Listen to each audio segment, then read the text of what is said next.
Alright, this is the final video in the electric force chapter, our very first chapter of Physics 2. So it's the fourth video. We left off with electric flux. I'm going to get right into it so we don't make this video too long. With an electric flux, what this is referring to is the electric field passing through a given area. So we have these field lines, and we have this area here that's represented by a square, and we're looking at how much of the field lines pass through that area. And if you think about this as three-dimensional, you may have field lines coming completely throughout this area. And if we shrink this area, and say we only look at it as half the size, then you have less field lines coming through. If we increase this area, obviously you have then more field lines coming through, as long as the field is bigger than the area, of course.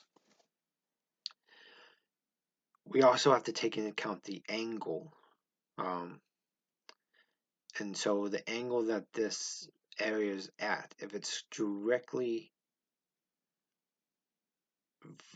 perpendicular to the field lines, well, all the field lines are going through.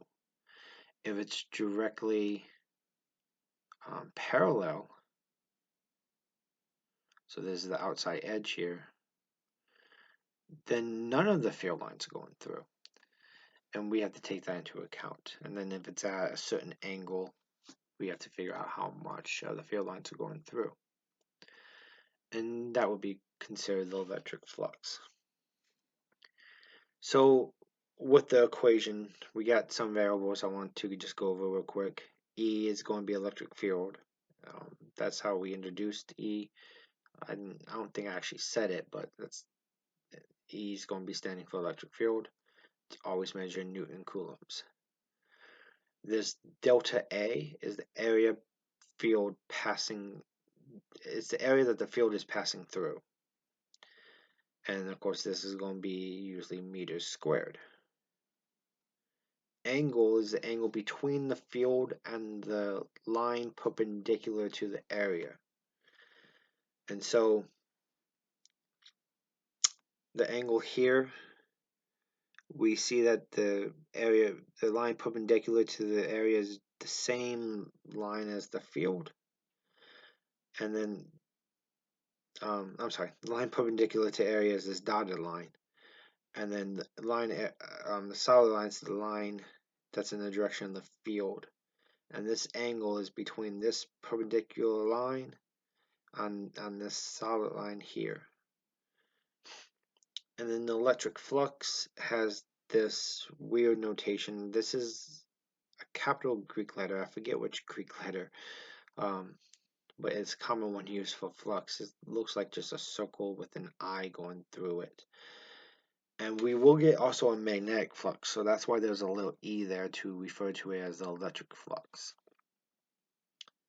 And so this electric flux is just equal to the electric field times the change in area times cosine of the angle. Now cosine of this angle is what's given this solid line. And this is going to be equal to the electric field perpendicular to the area. Or it's equal to the electric field times the area that's perpendicular to the electric field. And so what we really want is we want the electric field perpendicular to the area. That's why if it's completely vertical, it ends up making this angle a 0 degrees, and cosine of 0 is just 1, so you get just the electric field times the area. All of this flux goes through. If it's completely horizontal, that angle ends up being, we're looking at the dotted line going straight up at this point. The angle ends up being 90 degrees. Cosine 90 is 0, and it makes this flux equal to 0. So I'm gonna write that out. It's actually really important to see that. So we have a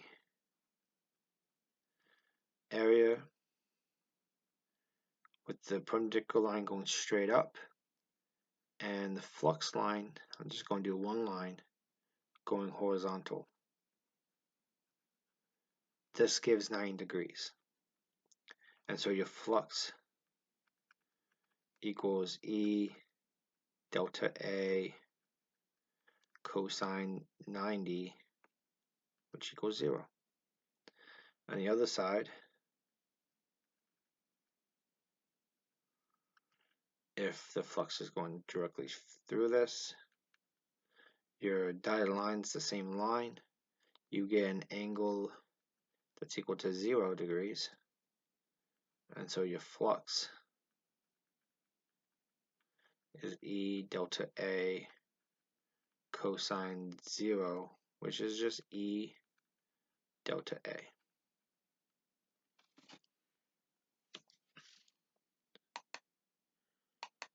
Oops, it's not going down now.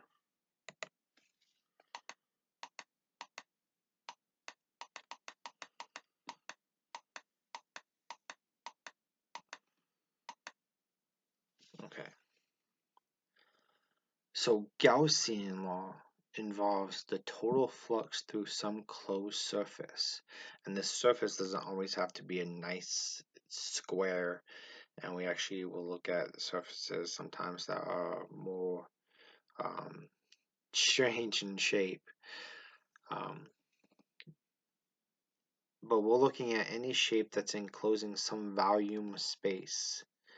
And we're taking that space and we're taking the surface of that shape. So imagine this being some kind of cloud, the surface along all sides of this cloud. And we're dividing it into tiny little areas that we're going to add up. Well, these tiny little areas will be considered flat. And so the total flux is going to be equal to the summation of all these little areas. And each little area is E times delta A times cosine of theta. And if E is perpendicular to the surface at every point, then you get just E, the electric field, times the change in area. And for a closed surface, what this electric field that's perpendicular times the area equals is the charge enclosed over this E naught. And we've seen this before. And if you remember that E naught, let's see if I have it nearby real quick. I gotta go back a few pages, my notes.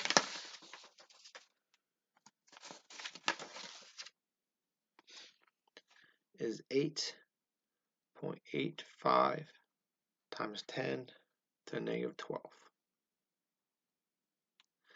And this is the same E naught. Remember, this was 1 over 4 pi E naught equals K. That's the same E naught. This is one of the instances where sometimes writing K like this may be able to cancel out the E naught in some instances. And Q is the net charge that's enclosed in this area. Let me go back to my notes.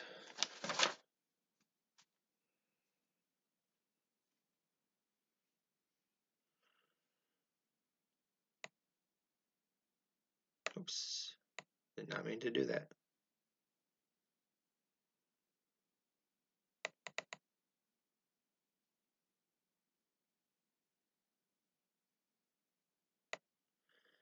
All right. So we consider two concentric conductive spheres, and one has a radius of R1 and R2 respectively. So let's say this is R1, and I didn't write in. And the inner sphere has a uniform surface charge of 2 millicoulombs, positive 2 millicoulombs. So we want to find the magnitude of the electric field at the following regions: when R is less than R1, when R is between R1 and R2, and when R is greater than R2. Right, so let me write in where these radiuses are so we know what we're looking at. This is R1 directly from the center here, and this one out here, I'll write it down here, is R2. And so the first part would be somewhere inside here, which I'll call R. You're inside this conductive sphere. And so inside here, your energy is just going to be equal to 0. I'm sorry, not energy. Your electric field is just going to be equal to 0 because you're directly inside this sphere, and there's no charge in the sphere. If we want to really look at this using the formula, the electric field perpendicular times the area is equal to the charge enclosed, which equals 0 over epsilon naught. So this is going to be equal to 0. And it doesn't matter what the area is, you know your electric field is going to be equal to 0. The next one, we're looking at if R is somewhere in between these two spheres. And so the way we look at this, we'll start out with E delta A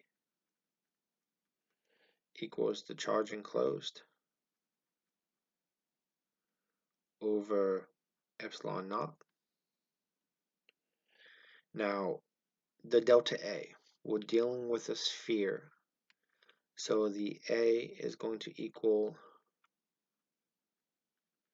4 pi r squared. This is the surface area of the sphere. And so we got E 4 pi r squared. The charge enclosed is the 2 microcoulombs. That's the positive charge enclosed in this. We're assuming that this Gaussian surface surrounds that sphere. So this is 2 microcoulombs over epsilon naught. So then E will equal 2 microcoulombs, so 2 times 10 to the negative 3 over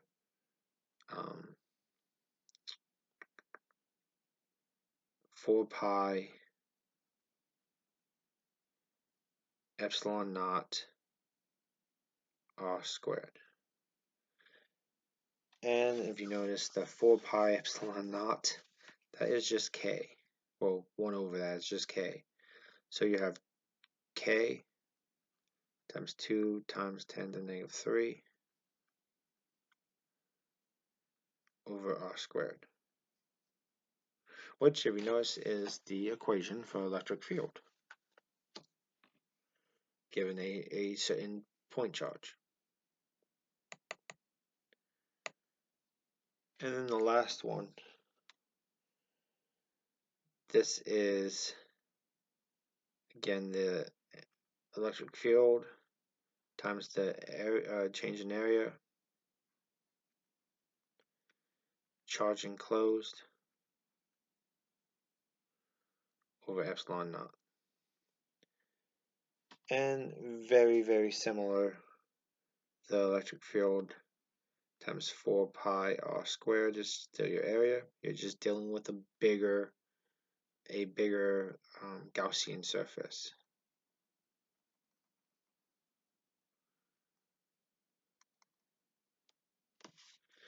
And let me scroll up real quick. Oh, didn't mean to scroll down.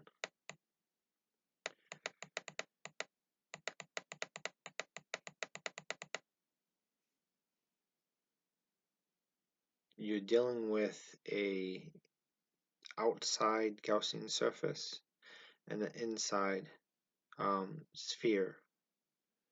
Now, this outside doesn't have a charge. The only reason we're showing the positive and negative signs is we're showing that the signs on here get, or the charges inside this sphere get, in a sense, polarized, and the negatives move to one side and the positives move to the other side. Inside here is where the charge is. So the charge enclosed is still the 2 microcoulombs.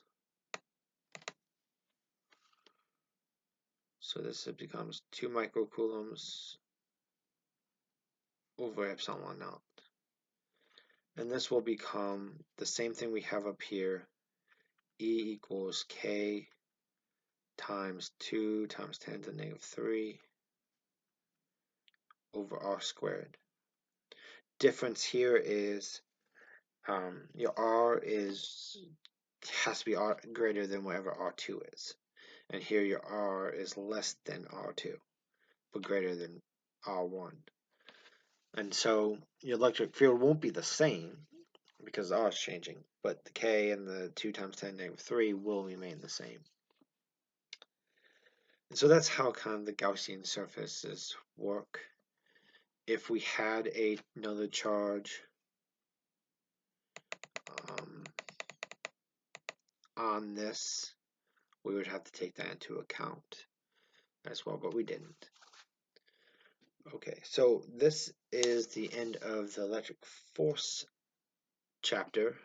The next one will be electric potential. And so you may want to refresh yourself on potential energy before you watch the video. And then we'll go into electric currents after that. I'm not sure how many videos each chapter is going to take. I'll find out as I get going through these videos. And I will see you then. Alright, bye-bye.